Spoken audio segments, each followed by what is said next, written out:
السلام عليكم ورحمة الله وبركاته. واش راكم خاوتي خواتاتي؟ ان شاء الله تكونوا كامل بخير وعلى خير. والفيديو تاع اليوم يلقاكم في احسن الاحوال يا رب العالمين. اول روتين ليا في القناة، ويعتبر اقصر روتين عبر مواقع التواصل كما راكم تشوفوا فيه.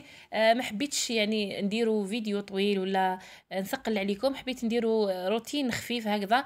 واذا عجبكم اكيد ما تنسونيش من البصمة وخلوا لي تعليق محفز. يعني اذا عجبتكم طريقة الفيديوهات راح نولي ندير هكا روتينات خفيفة ظريفة ما نطولش فيها. كما تعرفوا هذه هي بمناسبة اقتراب موعد الامتحانات ولا الاختبارات.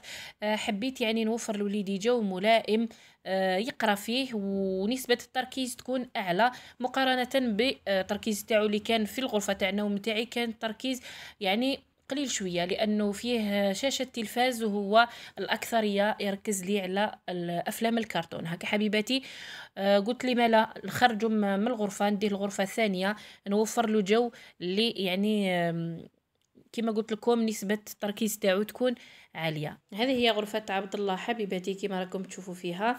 وهنايا في جانب ولا بجانب المكتب تاع المكتب لصقت له لصيقة او فيش كارطوني ولا كيفاش يقولوا له، فيه حركات الحروف كما راكم تشوفوا فيه المدود الطويلة والمدود القصيرة. هذو كاين في البرنامج يعني تاعهم راهم يقراو فيهم، بصح مازال الحروف بعض الحروف مازال ما قراوهمش.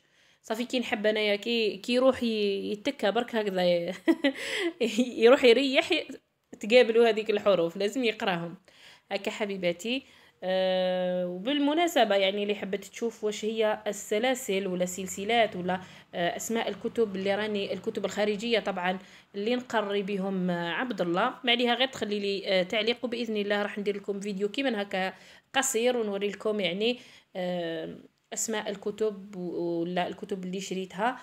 العبد هذو هما الاوراق اللي شريتهم له حبيباتي نهار بداو يقراو يعني في درس الوحدات والعشرات. هذو الاوراق هايلين ما شاء الله يساعدوا بزاف يعني الطفل في الاستيعاب تاع الدرس. هكا حبيباتي هذه الورقة من جهة فيها الوحدات والعشرات ومن جهة أخرى فيها كتابة الأرقام يعني بالحروف والأرقام. هكا كاين ارقام بالارقام مكتوبه بالارقام وارقام مكتوبه يعني بالحروف.